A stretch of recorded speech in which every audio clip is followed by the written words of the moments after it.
What's up guys, and welcome back to the channel. In this series we're continuing with making a zombie AI in Unreal Engine 4. This is the third part in the series, so in this video we're going to be setting up more of our behaviour tree content, as well as adding the perception to the zombie controller. Now there's a few things I'd like to point out before we start this tutorial.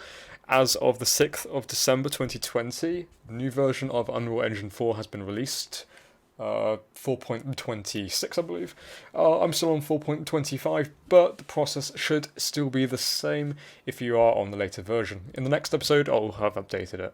So the first thing which we're going to do is, let me just check my notes. What we're going to do first is make sure that our perception on the zombie controller is correct. Now there's a few things that I may have forgotten to go over in, I think, the first video, so I'm just going to make sure that everything is as it should be. So if you want to go to the zombie character asset and go, no, sorry, not the zombie character, the zombie controller, and go over to AI perception, that's in the hierarchy here on the left, and then you've got your AI perception, and then on the site config you just want to expand that list, open that up, and then go to sense. Just make sure that detection by affiliation, you can detect enemies, neutrals and friendlies. Those should all be checked by, those should all be unchecked by default, except for this top one here, so detect enemies should be off, and we just can check these ones there. So we're done with that for the time being. In fact, no we're not, we are going to start with our perception while we're here, we might as well do that. So, when you're still on the AI perception component, go all the way down to the bottom, and then you've got events. So the second one you want to pick here is on target perception updated. So just press the green plus icon on there, and this is going to make a new event. So I'm just going to drag this down a bit more, got a bit more space, there we go. So this is going to receive our stimulus from the component, so we're going to do is we're going to drag off of that, and we're going to break this AI stimulus, and then this is going to give us a few more options here. There we go. So the stimulus which we are sensing is from the third person character, so we're going to drag off of the actor here and cast to the third person character. There we go. So this is going to create a K2 node dynamic cast node, so this is essentially the get third person character. We'll be using this a lot more in this project and in future projects as well.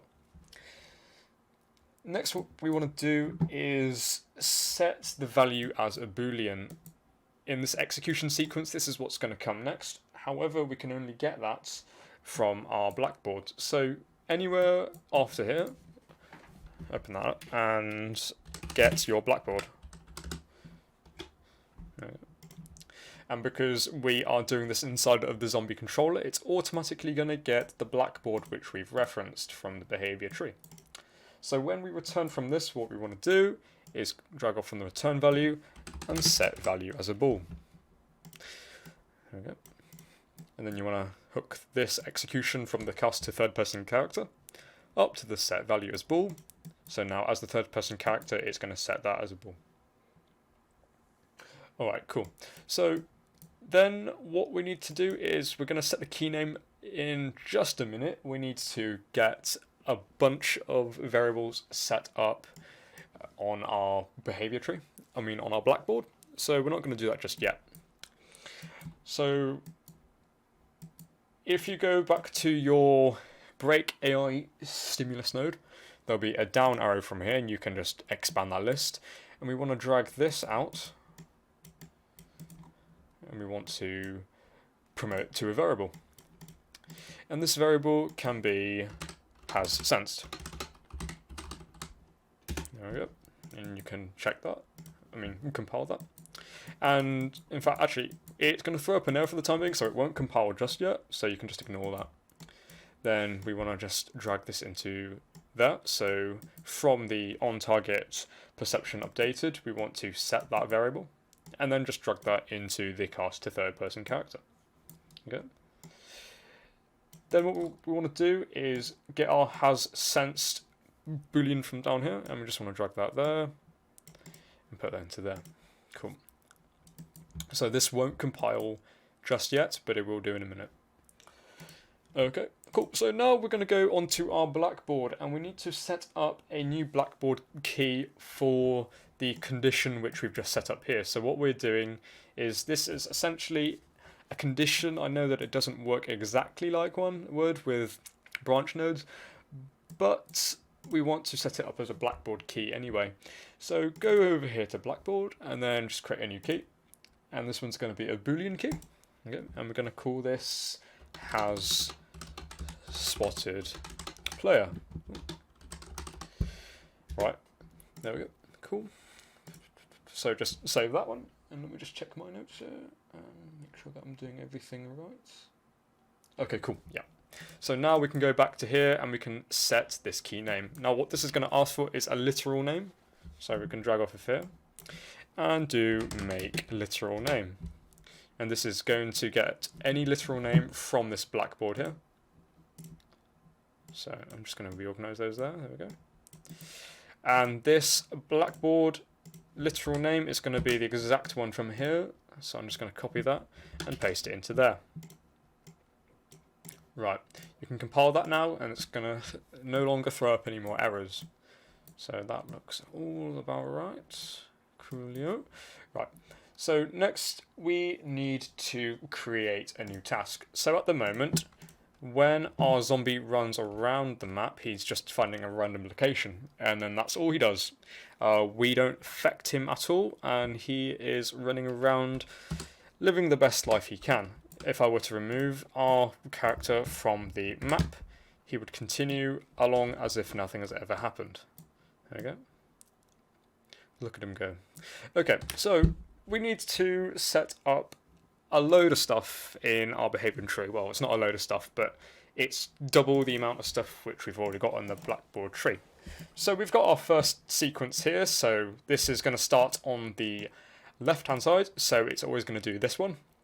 And being the only proper sequence, it's only going to run to this one. But we need to set up our second one, so we're just going to get a bit more space there. And we want to do exactly what we've got here, but just with a different task to find our location, and this is all going to stay the same. Right, so that would involve making a new task. And what we're going to do is just go up to here on your behaviour tree, so you've got this panel up here, and click on new task. Then just select the blueprint base, and then this is going to make a new task. Save that, and then go back to your content folder and rename this. I'm going to get rid of the new and find player location. So this is the new task here, and it's to find the player location. And we're just going to drag that into the task folder. And soon enough, later on in the series, this folder is going to get filled with loads of other tasks, so that's going to be something to look forward to. So that's find our location. Here we go. Cool. So with every other single behavior tree task, we're going to start off with two important nodes. Well, three actually. We've got our event execute for the AI, then we've got our setting of the Blackboard key as a value, and then to finish it off, we then finish the execution. Otherwise, it won't finish the task. So what we're going to do is right-click on the empty graph, and then we've got our context browser. Go to add event AI, and event receive execute AI, or you could just search for this and save there. Okay, so we've got our first thing, and similar to how we've set up our other task, it's going to look very similar. Although instead of getting the actor location of the controlled pawn being the zombie character, we're going to be getting the player character. So we can just minimize that, we don't need that. And what we're going to do from here is it's going to be super simple. We drag off of this and we want to set the Blackboard key as a vector. And the reason why we're setting this as a vector is because it is the value of a 3D space, so X, Y, and Z values.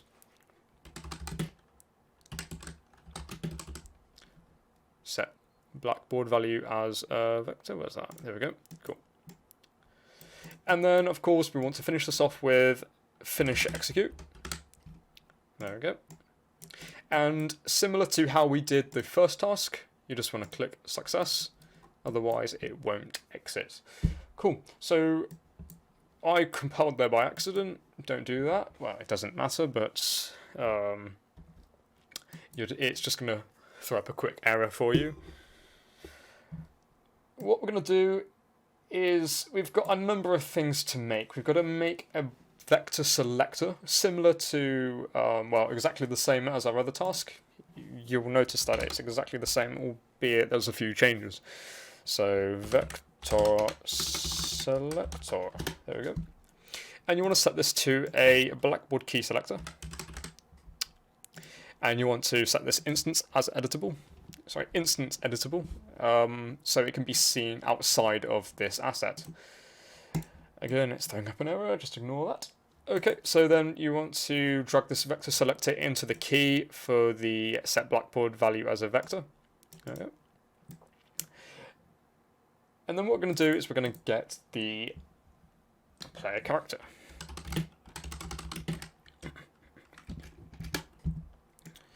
I may have to say now that this is not optimized for multiplayer. There will be conflictions with getting player character.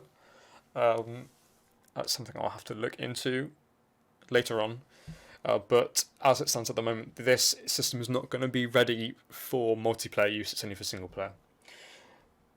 Next, what we want to do is we want to get the location of this player. So if we drag off of this and get actor location, it's going to return us a vector value.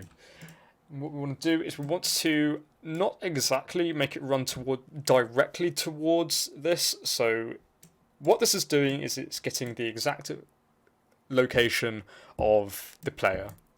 And if we were to set the target location as this exact value, it would try to run inside of the player, which would cause collision issues, would be one of them. And the other one is that it won't be very realistic.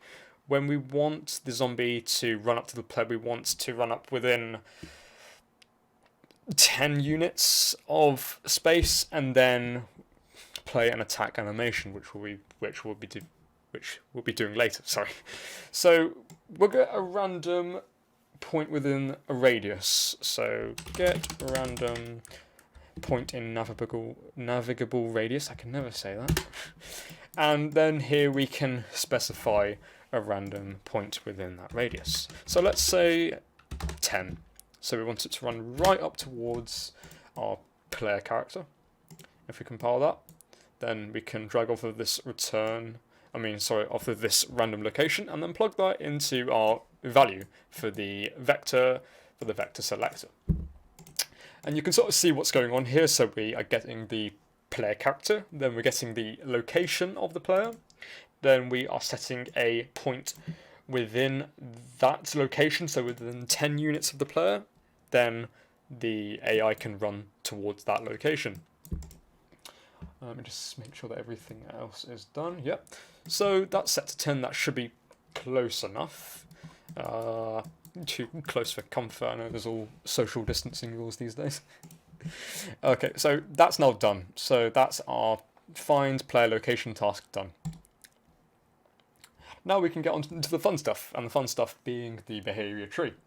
So now that we made this new task, we're going to replicate everything we see here, except for we're just going to select a different task.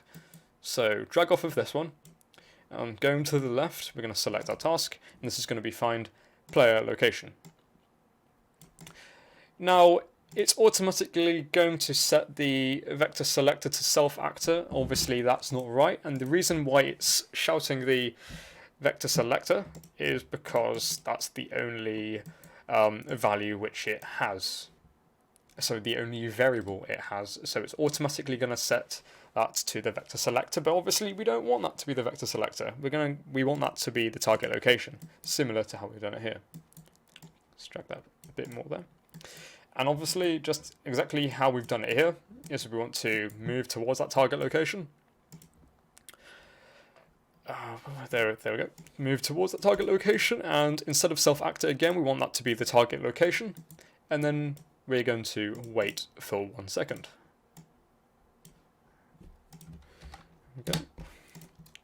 So that's done. But there's no way of telling the behavior tree which one to do.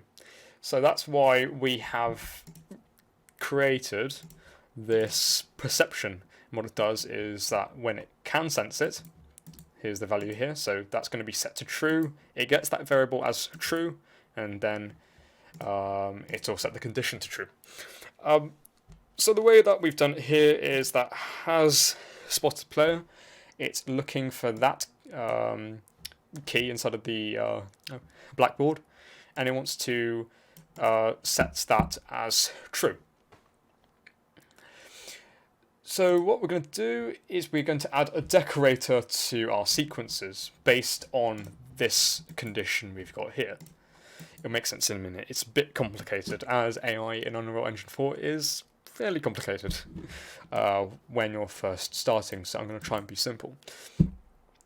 So click on the first sequence node, so the one on the far left, and you want to right click on this, and then down at the bottom here, the third option from the bottom is add decorator, and then the top option is Blackboard.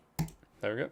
So now this is going to create a condition based on any of these Blackboard keys. We just need to specify which one we want it to go to. So click on the blue, and for this one we want to find a random location and then move towards that and then wait if you can't see the player. So on the key query here is not set, we want to set that to is not set, so, and then the Blackboard key is target, so no, has spotted player. I'm getting myself in a jumble here. So what's essentially happening here is that has spotted player is false. It's going to do these tasks. Then we want to do the exact opposite for this second sequence. So again, just right click on it, add decorator, add Blackboard. Oh, come on, there we go. And then self actor, we need to change that to our has spotted player. And what's happening here is that has spotted player is set, so is true. It's going to run and do these things instead. Cool, so we can save that. Just want to make sure that I've got everything right. So I've got this decorators. Okay, cool. And you can rename these. I'm just going to leave those as it is. You can tidy these up however you want. It's a bit hard with behavior trees as it doesn't work like other blueprints, but I'm sure that you can make it look good. And that should be everything. Cool. Okay, so let's try and just saving and compiling that. So he's just going to run into a random location, and he hasn't seen us yet, and he should do. There we go. So he's seen us, and he can continue to see us. Ooh, he seems to have forgotten about us. There we go. Nice. Okay, cool. So at the moment, what he's doing is he's cycling through these conditions. So with the AI perception, when we set it up, we can set a peripheral vision, and this is currently set to 90. If we were to set it to 360, that gives 359. Oh, we can only do 180. Weird. Okay, right. Well, if you set it to 180, that means that he's going to have a larger vision, so he's going to be able to see everything. So dependent on where we are, or is he just going to cancel it out? I don't know. But leave this on 90. So he's got a fairly wide range in front of him, but he can't see behind him, and he can only see certain parts from the side. There we go. So he's currently running towards me, and we'll just show you how this then moves on to the next one. So he's currently in a 10 unit radius around us, and if we were to get rid of our player character, he's then going to wait 1 second and then continue about his business. So if we were to restart that, he's just going to find his random location. Come on. He's got somewhere to be, hasn't he? There we go, so he's found me. And he can still see me, but if I were to get rid of the player character, he's just going to go back to finding the random location because you can't see the player. So that all works. Cool. Right, so that's it for this episode. There's going to be a number of things which I would like to have gone through in this episode, but we are just over the 20-minute mark. Other things which I would like to get done in the next episode is changing the zombie's speed based if he has seen the player or not. So what this can be is the zombie is wandering around, but when he sees the player, he begins to run towards him, like in The Last of Us or any of the zombie game. And the other one is, of course, to give him a different mesh, which is going to be super simple. If you want to do it now, you can watch my Mixamo tutorial. It's on the YouTube channel, and it's going to be exactly the same process. You just import the mesh from Mixamo, you import any animations you want, and then just retarget it. Right, so I hope you did enjoy this video. If you did, a like would be greatly appreciated, and make sure to subscribe so you don't miss the next upload. Thanks for watching.